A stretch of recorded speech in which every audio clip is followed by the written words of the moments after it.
is rated PG. It contains themes and scenes which may not be suitable for very young audiences. Parental guidance is advised. Can you feel it? Do you like it? Do you want it?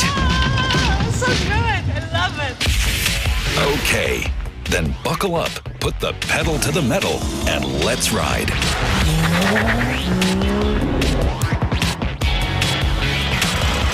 Rev.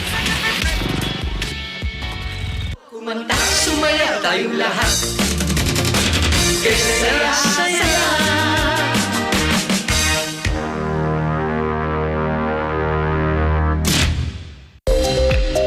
It looks like a factory, but it is really a sustainable food farm. Fish below, vegetables above, no fertilizer, no pesticides, minimal water consumption.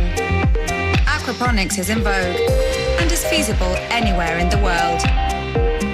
Could this be the future of our agriculture? Global 3000.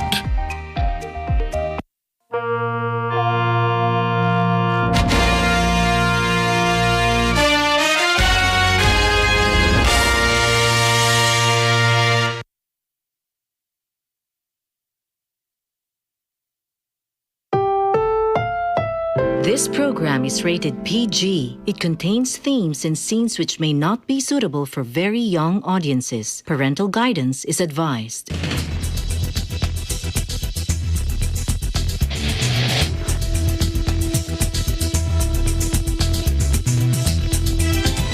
We're working to connect a region of over 600 cultural bridges between our lands.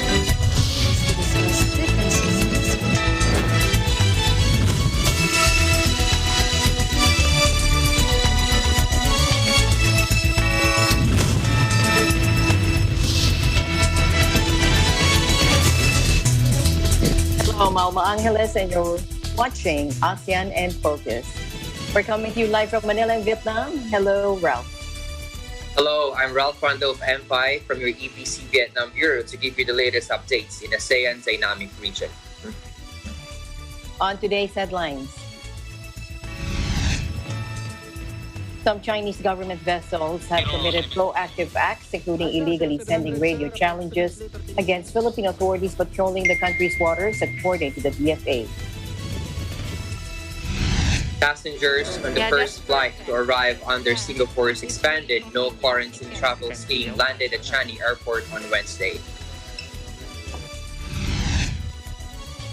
President Duterte thanked Japan and the United States for their continued donation of COVID vaccines to the country. In Thailand, a local antigen rapid test for both professional use and self-testing has been developed and approved for the detection of COVID-19.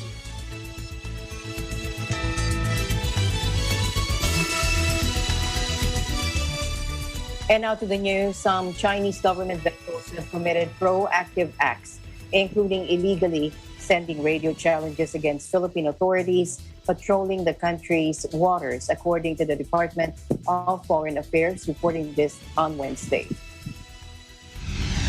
In a statement posted on its official Twitter account, the DFA said it protested the unlawful issuance of over 200 radio challenges, sounding of sirens, and blowing of horns by Chinese government vessels against Filipino authorities conducting legitimate, customary, and routine patrols over and around the Philippines territory and maritime zones. These provocative acts threaten the peace, good order, and security of the South China Sea and run contrary to China's obligations under international law, it said. It's not clear when the said incidents occurred. As of this posting, the DFA has yet to provide further details. The Philippines has issued a number of diplomatic protests this year alone over the illegal presence and activities of Chinese vessels within the country's 200 nautical mile exclusive economic zone. Last September, Foreign Affairs Secretary Teodoro Locsin Jr. instructed the agency to lodge a note verbal against Beijing's incessant and unlawful restriction imposed on Filipino fishermen in the Scarborough Shoal a feature located 124 nautical miles off the coast of Masinloc, Zambales. He also ordered the center protests on Chinese radio challenges unlawfully issued against Philippine maritime patrols and the continued presence of Chinese fishing vessels in the vicinity of Iroquois Reef. A portion of the AstraZeneca COVID-19 vaccine donated by the government of Brunei Darussalam arrived in the country on Wednesday, with additional shipment expected to be delivered soon. Special Advisor to the National Task Force for COVID-19, Teodoro Ted Herbosa, welcomed the arrival of 2,000 out of 20,000 doses to be donated by Brunei at the NAIA Terminal 1. Yan ang tinututukan ngayon ng ating vaccine SAR, kung paano mapapabilis pa ang vaccine administration sa lahat ng Pilipino. Para ang gusto niya kasi ngayon, parang nasa 500,000 a day tayo eh. Ang tina-target ngayon ni Secretary Galvez, 1.5 million a day mabakunahan natin. He noted that the supply of COVID-19 vaccines is no longer an issue, as more and more are expected to arrive in the coming months. He said Vaccine CSR Secretary Carlito G. Galvez Jr. is eyeing to ramp up vaccination from the current 500,000 doses to 1.5 million doses per day. The Philippines, he said, has received the most vaccine doses from the United States government, followed by donations from the People's Republic of China and Japan that is eyeing to donate more AstraZeneca doses. Meanwhile, President Duterte welcomed calls for the Ombudsman to conduct its own investigation into the controversial multi-billion peso deals between the government and Pharmaceutical Corp. This after the Philippine College of Physicians, or PCP, urged the Ombudsman to file the appropriate cases against all those responsible for any corruption. Now, the President said the Senate panel is free to file charges against companies involved in tax evading. Meanwhile, the President floated anew the possibility of letting the Ombudsman step into the issue of Senator Gordon allegedly failing to return about 86 million pesos in public funds when he was still chairman of the Subic Bay Metropolitan Authority. Take a look. And so we go back now to what has been established many times. Walang overpricing, legal at naging ang proseso legal ang naging proseso ng pagbili according to what has been provided by Bayanihan 1, na-deliver lahat at binayaran lang pagkatapos na-deliver. And if you think that you have identified companies with tax issues, then file the appropriate cases. Matagal na naman namin sinasabi, kasuhan nyo ang mga dapat kasuhan. Lahat naman talaga dapat magbayad ng buwis. At kung kailangan magbayad, singilan para magbayad yung may mga atraso sa gobyerno. Kagaya ni Senator Gordon, you have not even taken steps to deliver the 86 million. And so I think we will have to see if we can call on the Ombudsman to step in because patagal itong utang na ito at final and executory na. So bakit kung senador ang may tama, walang nagagawa at ilang taon na to. So itong mga senador siguro they are exempted from the operation of the law. Because until now this 86 million which was incurred during sa termino ni Gordon sa Subic, itong incessant and repetitive summons at wala man sana akong patawag ninyo at you can grill them all day long. As long as it is relevant, pertinent, and all. Sige. Pero kung pupuin ninyo ng ilang oras na hindi naman tatawagin, and day-to-day yung summons,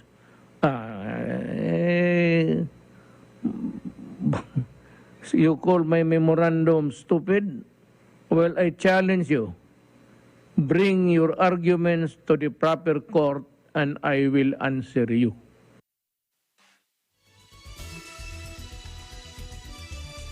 Singapore has extended COVID restrictions as authorities warn that the healthcare system is at risk of being overwhelmed by surging coronavirus infections. That more from our EDC correspondent in Singapore, Heather Pilar Clemente. Hi there, Heather. Hello, Ralph.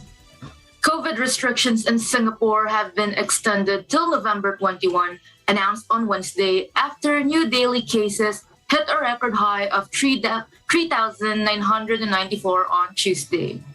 The restrictions, which include limiting group sizes for social gatherings and making work from home the default, will be in effect with a 2-week review due. Those measures were supposed to be in place from September 27 to October 24, but health officials indicated they will review them in light of the COVID situation. In response to the number of COVID cases, Singapore has tightened and lifted restrictions multiple times this year. The government has stated several times that it does not want the healthcare system to be overwhelmed. Health Minister Ong Ye Kung said on Wednesday, the record number of cases is likely to be a post-weekend spike. Health officials also urged individuals to minimize their social activities, reporting on Tuesday that more people had visited malls or taken public transportation in the previous week. According to the Health Ministry, the number of unvaccinated seniors being sick has climbed to roughly 100 per day, with this group being particularly vulnerable and at risk of becoming severely sick. Singapore has reported over 100,000 cases since the pandemic began, and about 84% of the population has been vaccinated. A total of 246 people have died from COVID-19. Back to you, Ralph. Thank you, Heather. But before I let you go, I'd like to ask, can you give us a picture of Singapore now? How's the situation there? Well, as I mentioned earlier, the restrictions are tighter, and the government actually discourages us from going to social gatherings, and they also implemented that only vaccinated people can go to the mall. So it's pretty strict right now. Are you also using QR code or an application where you... Oh, yes. Okay. We're using this app called Trace Together, where we have to scan the QR code in order to be traced in case we encounter someone with a COVID. I'm not sure how to say this exactly. Like if someone gets infected, example, if I go to a particular place, I would also get notified. Then I would have to isolate for 2 weeks.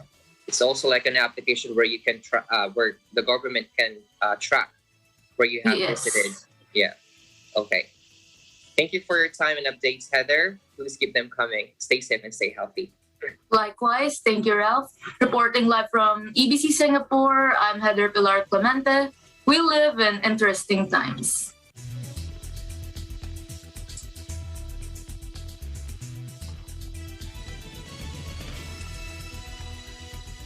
Staying in Singapore, passengers on the first flight to arrive under the city-state's expanded no-quarantine travel scheme landed at Changi Airport on Wednesday. The travelers from Amsterdam were required to be fully vaccinated and take PCR tests before and upon arrival in Singapore. Take a look.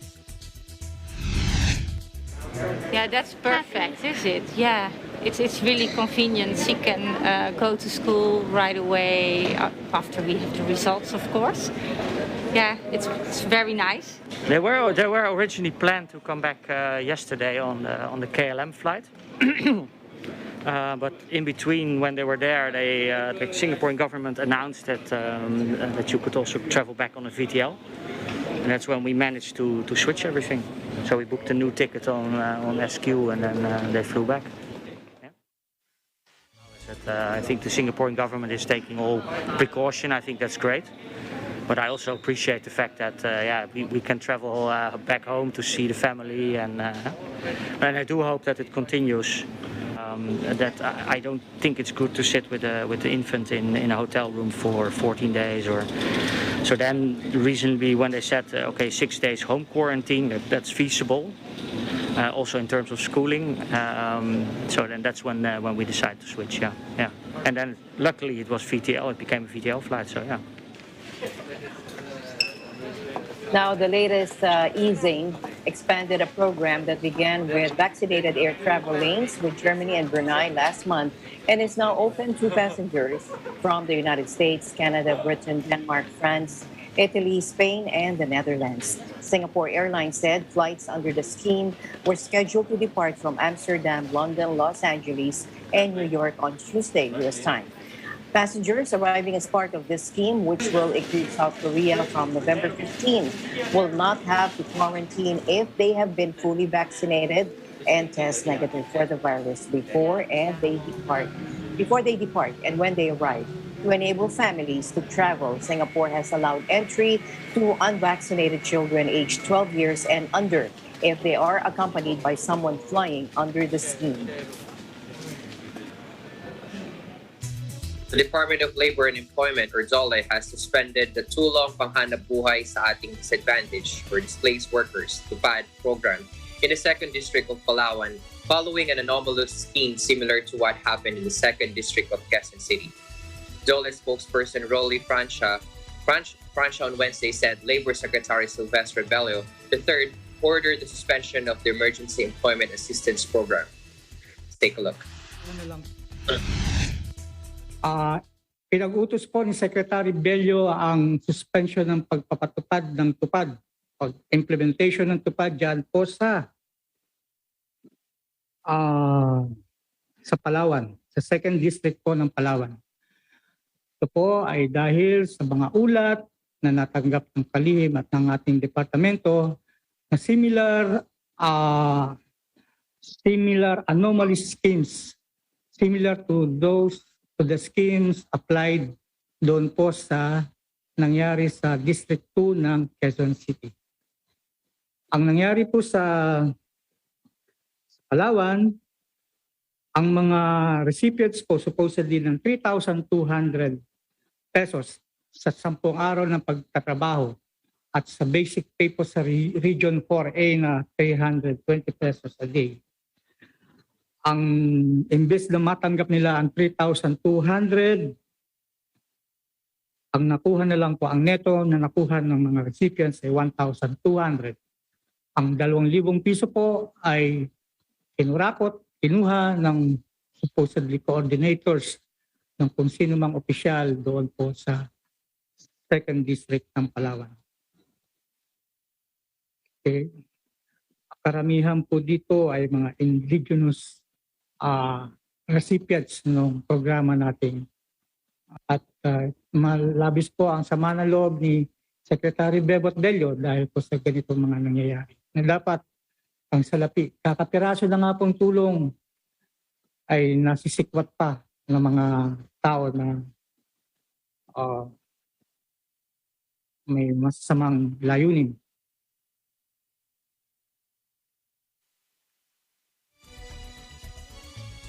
Last month, Bello ordered the suspension and the distribution of the payout in the 2nd District of Quezon City stemmed from numerous complaints from beneficiaries that they only got a meager amount of the salary for working 10 to 14 days under the Emergency Employment Program. The informal sector workers claimed that they only received 1,000 pesos up to 2,000 pesos out of the payout, which ranges from 5,370 pesos to as high as 14,000 pesos.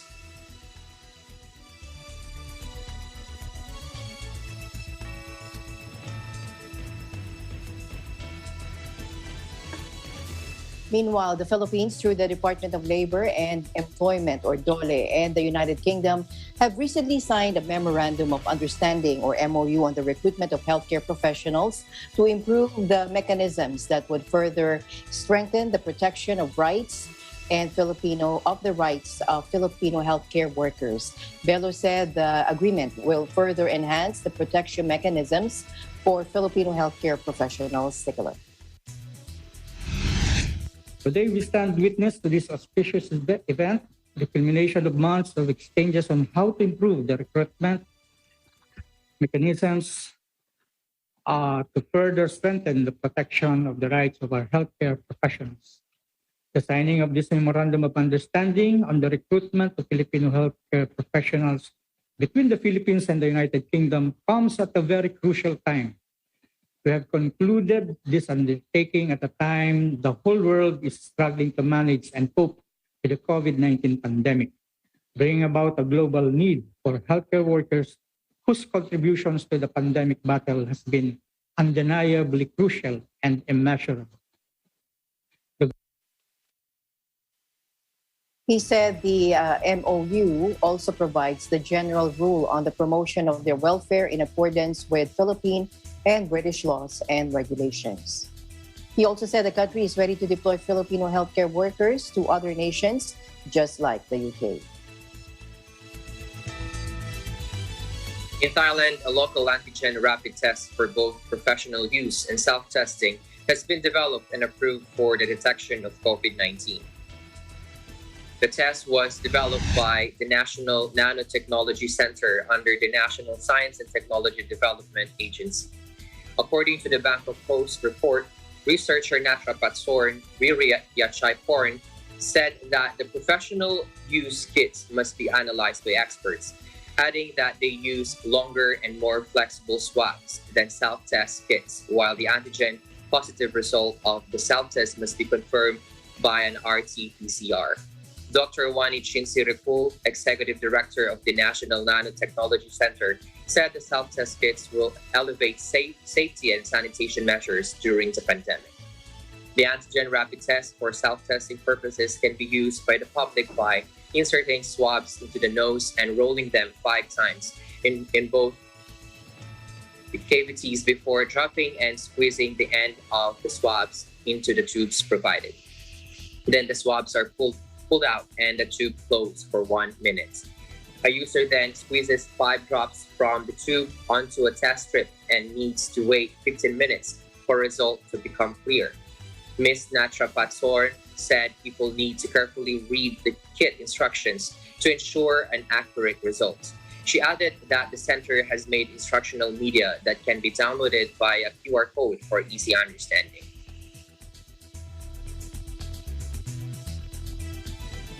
Meanwhile, to Vietnam now, Deputy Prime Minister Vu Duc Dam has tasked the Ministry of Health to amend or renew COVID testing, quarantine, and medical surveillance protocols in the direction of facilitating the entry of overseas Vietnamese as well as foreign businessmen, experts, and skilled workers into Vietnam.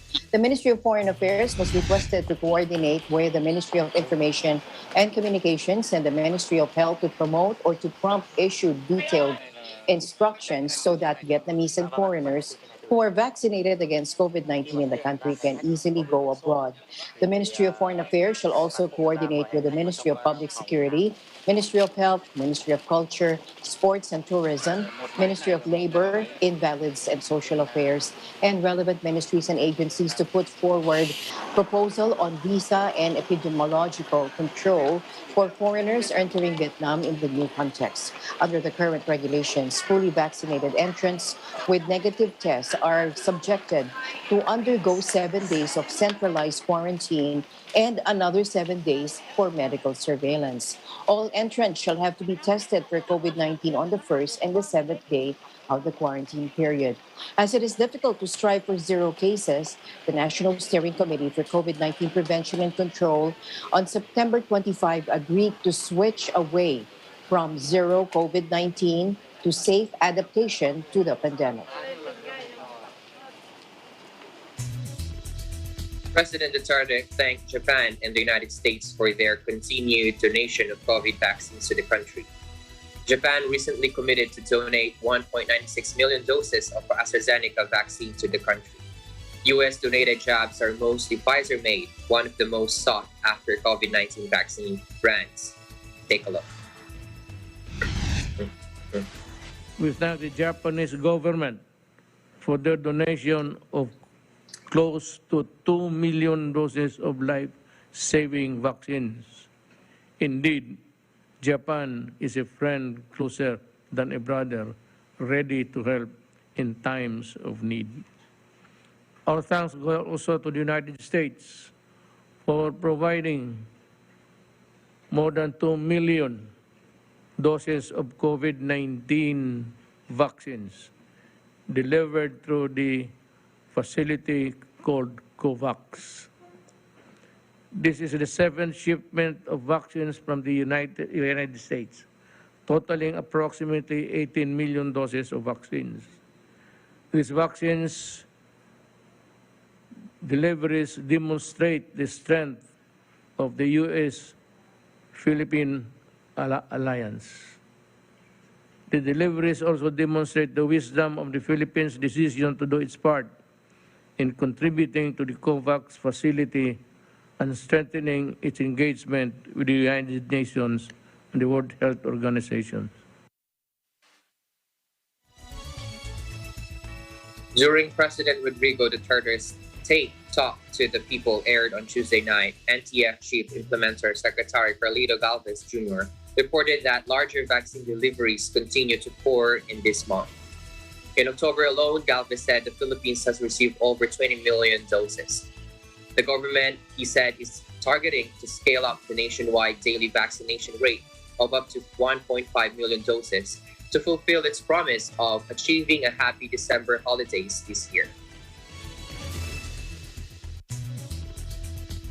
Meanwhile, President Duterte again reminded the public anew not to be choosy on vaccines. He said if COVID-19 vaccines are not effective, there would have been significantly more deaths. Let's listen in. That the president...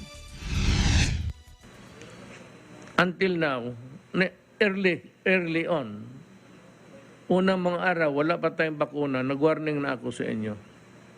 Na kasi may mga tao, may grupo ng tao, may sektor dito na gusto Moderna, gusto Pfizer, gusto US, ayaw ng made in China.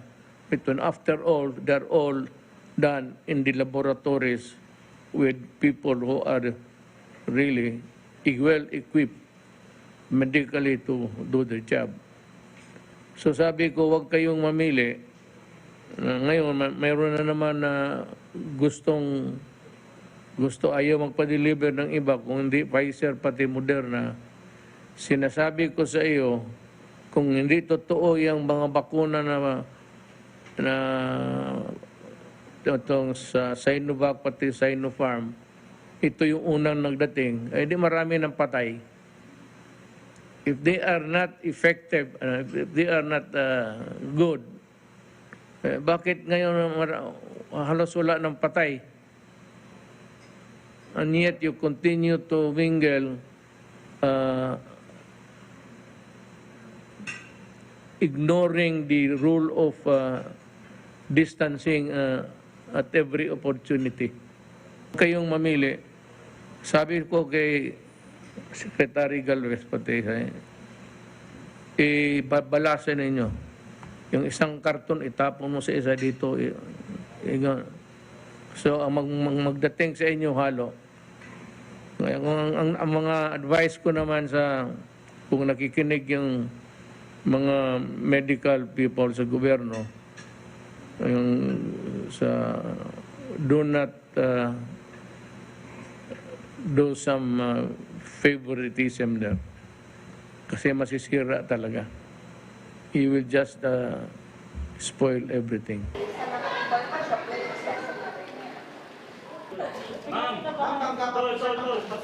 Mamatas na lang po, please. Meanwhile, President Duterte urged the public anew to get vaccinated, stressing that achieving population protection is the only solution to the prevailing health crisis.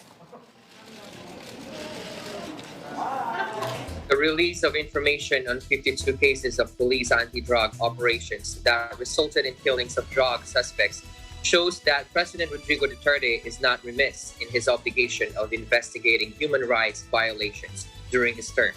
Malacanang on Wednesday said. Presidential spokesperson Harry Roque made this remark after the Department of Justice released an information table showing details about the 52 incidents, such as names of killed suspects and the places and dates of their death. Let's take a look.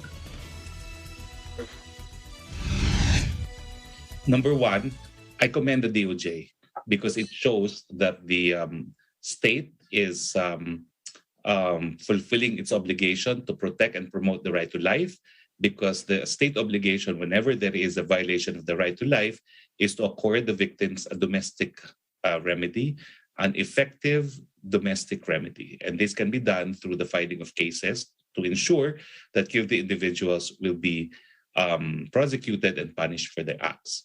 Number two, I don't think it says anything about the culpability of the president, because in the 52 cases, there's not been an instance where there's been a determination that the president ordered the killing or that the president did not do anything to punish those who committed criminal acts. On the contrary, the filing of the cases against these individuals prove that the president is in discharge of his obligation as chief implementer of the law because he has caused the filing of cases against them. You know, the most important element of culpability by reason of command responsibility is that a person knew that crimes were being committed and did not do anything to prevent these crimes from being committed, or did not do anything to investigate and punish the perpetrators thereof. I think these findings of the DOJ will belie all claims that the president is responsible under the principle of command responsibility, because on the contrary, it proves that the Philippine state has in fact investigated and prosecuted individuals for these extralegal killings. The release of the information came nearly 2 weeks after United Nations High Commissioner for Human Rights, Michelle Bachelet, urged the Philippine government to publish the findings of the investigation. To recall, the DOJ Review Panel on Anti-Illegal Drug War has recommended to the National Bureau of Investigation, or NBI, to conduct a case build-up against 154 policemen involved in the said 52 anti-drug operations for possible criminal liabilities. The DOJ decided to release the said information to inform the families and loved ones of the 52 deceased drug suspects that the NBI is now looking into the circumstances surrounding their deaths and to determine possible criminal liabilities on the part of erring police officers. The release of the information was also part of the recognition of the importance of transparency in its review process. And Ralph and I will be back right after this break. Stay tuned.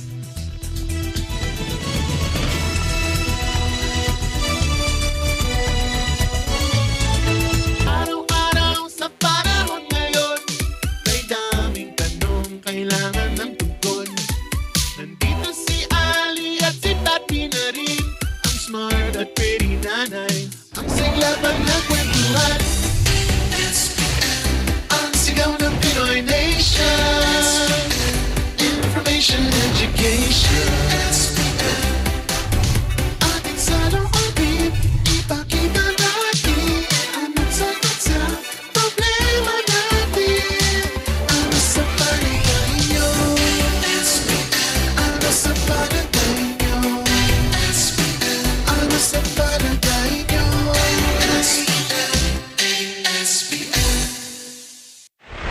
Ano sa palagay nyo? Lunes hanggang Biyernes, alas 8 hanggang alas 10 ng umaga.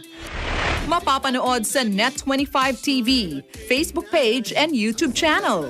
Mapapakinggan din sa DZEC 1062 at Eagle FM 95.5.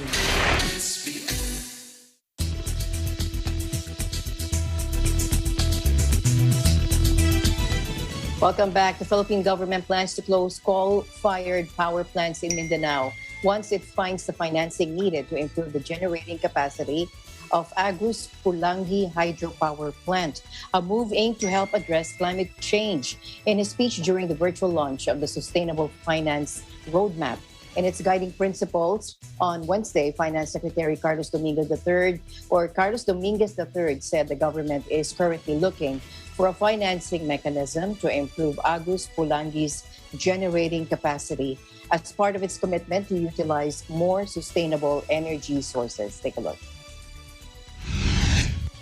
As we improve our renewable energy resource, we will retire coal-fired plants in the region.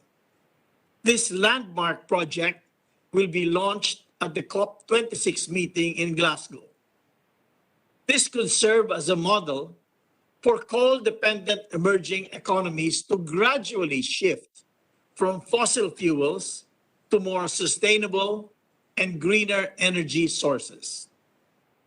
In addition, the government is expanding assets and crops that the Philippine Crop Insurance Corporation covers to provide our farmers adequate protection from crop losses while reinforcing risk mitigation and resilience efforts. This is the reason why we partnered with the UK government to implement the ASEAN Low Carbon Energy Program in the Philippines. Under this program, the United Kingdom government provided assistance to the Philippine government in establishing an intergovernmental body that would support the development of a green and sustainable economy. This body is led by the Department of Finance and the Bangko Sentral ng Pilipinas as the main climate policy-making government agencies. We prefer the nickname Green Force for this technical working group.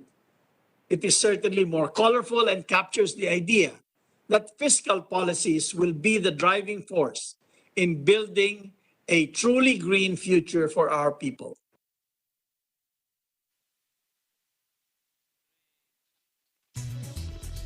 During the same event, Bangko Sentral ng Pilipinas, or BSP, Governor Benjamin Jokno said the central bank and the banking sector consider the roadmap and guiding principles as key enablers in unlocking financing to sustainability projects and initiatives for three reasons. These reasons are the implementation of the Sustainable Finance Framework, which was issued in 2020, the promotion of participation and strengthening the confidence of market players, and steering of banks' climate and environmental and social risk management. Jokno said that, for one, monetary authorities recognize the rise in social and sustainability bond issuances by banks. However, we can do more for green or sustainability loans. This type of financial product not only provides an opportunity for smaller banks to participate in sustainable financing, but also promotes inclusivity as it caters to a wide variety of borrowers, including the unserved sector. Ladies and gentlemen, while we celebrate these two key accomplishments of the Green Force, this is only the beginning. We are set to release the second issuance on the Sustainable Finance Framework, which aims to provide granular expectations in managing environmental and social risk in relation to credit and operational risk areas.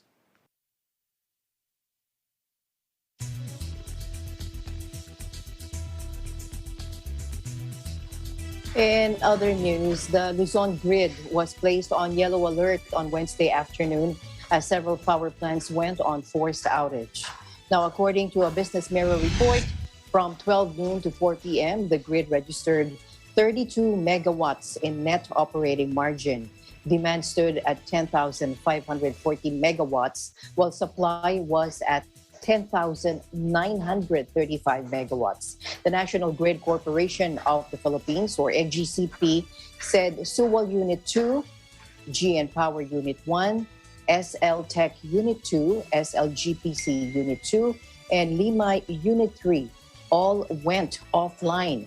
Two power plants also failed to deliver its full output. These are Calaca Unit 1 and SPC Unit 3. PNGCP said in all, 1,366 megawatts was shaved off from the grid. The yellow alert was lifted as of 3:45 p.m. due to the receding system demand.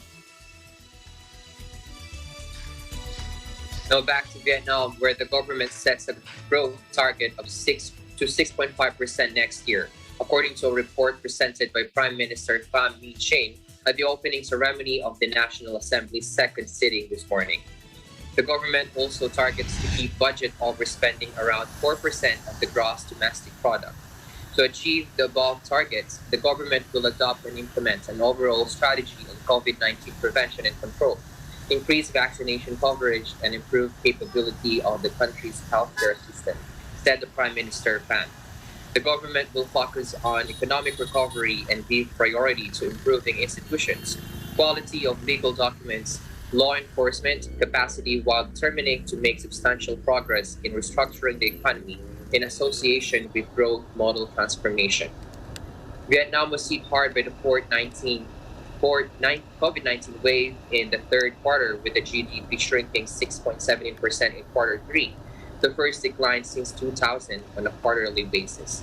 The economy only expanded 1.42 in January to September period, mainly because of the imposition of social distancing measures in the economic engine of Ho Chi Minh City and other adjacent localities. Meanwhile, South Korea on Wednesday has reiterated its commitment to helping the Philippines enhance its preparedness for effective response to disasters. The Korean Embassy in Manila said, and I quote, "Korea and the Philippines have been working closely together to strengthen governance and infrastructure for disaster risk management at the local and central levels. Korea has also been working together with the Philippine government to enhance disaster preparedness for effective response to disasters. To attain this goal, Korea has contributed $410 million to date. The embassy said the contribution has so far helped build stronger resilience and risk mitigation mechanisms in local Philippine communities. Vehicle importers are becoming more optimistic towards the end of the year as sales of outsourced cars increased in September. The Association of Vehicle Importers and Distributors, or AVID, on Wednesday reported that sales last month grew 26% to 4,946 units from 3,919 units sold in August this year. This as the government is community quarantine restrictions after placing Metro Manila under enhanced community quarantine in early August. Year-to-date, sales of the industry group likewise increased by 26% to 43,957 units in January to September 2021, from 34,980 unit sales in the same period last year. And I quote, "We have weathered the volatile market conditions of the third quarter," unquote. AVID President Maria Perez Agudo said in a statement. Although sales of passenger cars dipped by 1% year-to-date to 11,596 units, this was offset by the light commercial vehicle segment, selling a total of 31,444 units in the first 9 months of the year. Commercial vehicle sales also rose 311% to 917 units this year from 223 units in 2020.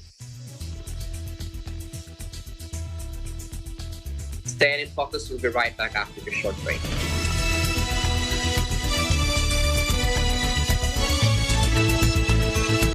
Isa ang mga kooperatiba sa mga naapektuhan ng COVID-19 crisis. Sa isang survey ng Cooperative Development Authority, nangangamba ang mga kooperatiba sa pagbaba ng kanilang kita dahil sa mahirap na transportasyon at komunikasyon. And one of the most important questions is, how can they transition to digitalization? In this episode, we will discuss the journey of one cooperative that remained resilient during the pandemic. Ms. Faye Visa, General Manager of the Pantukan Chess Club Multipurpose Cooperative, and Mr. Bradley Pineda of Globe Business will share their insights. When the pandemic has opened our eyes to the many possibilities that we can do with the power of the digital. Globe Business Vision to equip cooperatives with digital solutions so that they can become a kooperatibang matatag. All these in this episode of Open for Business. Malalayong lugar ang kanilang narating para maghanap buhay. Tulungan ang pamilyang iniwan sa sariling bayan. Yan ang ating mga overseas Filipino worker. Pero dahil sa di pangkaraniwang pangyayaring hatid ay krisis, may ilan sa kanilang nagpasyang umuwi. Pinagyaman ang sariling lupain, nagtayo ng negosyo na kasama sa puhunan ang sipag at tiyaga. Ang mga OFW, maraming sakripisyo, ninanais maging kapaki-pakinabang maging sa kanilang pagbabalik bansa. Sapagkat ang ating mga bagong bayani, Pilipino pa rin sa puso at damdamin.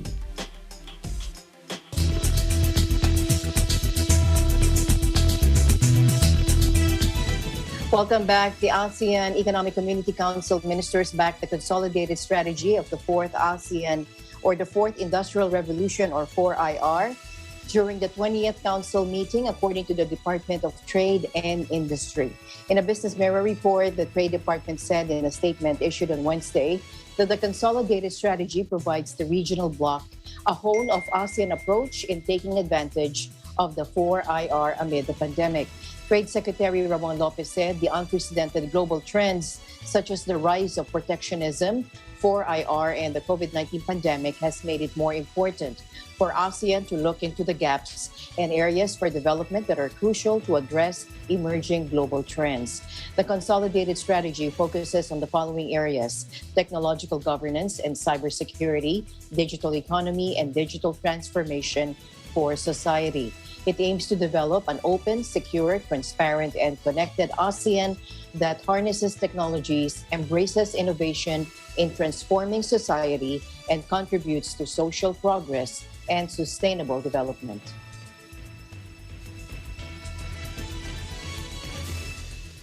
In other news, the ASEAN Economic Community Council ministers backed the consolidated strategy on the Fourth Industrial Revolution during the 20th Council meeting. The Department of Trade and Industry reported. In a Business Mirror report, the Trade Department said in a new statement issued on Wednesday that the consolidated strategy provides the regional bloc full of ASEAN approach in taking advantage of the 4IR amid the pandemic. Trade Secretary Ramon M. Lopez said that unprecedented global trends such as the rise of protectionism and the COVID-19 pandemic has made it more important for ASEAN to look into the gaps in areas for development that are crucial to address emerging global trends. The consolidated strategy focuses on the following areas: technological governance and cybersecurity, digital economy, and digital transformation for society. It aims to develop an open, secure, transparent, and connected ASEAN that harnesses technologies, embraces innovation in transforming society, and contributes to social progress and sustainable development.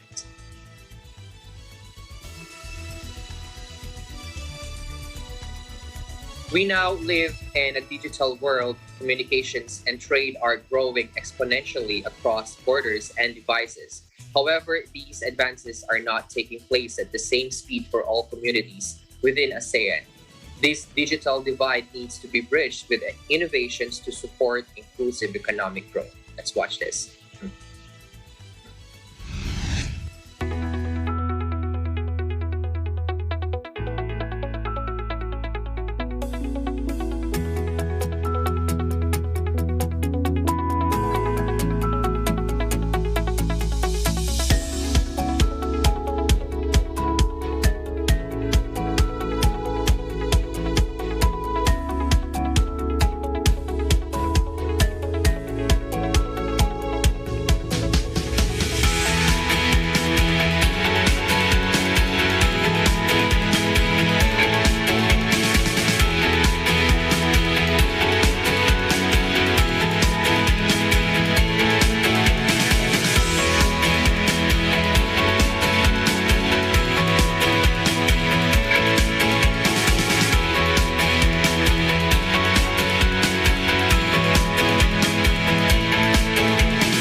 There you go. Thank you, Ralph, always for keeping me company here on ASEAN in Focus. I'll see you soon. Been a wonderful experience to work with you, Alma, as always. And that's the latest news in the ASEAN region.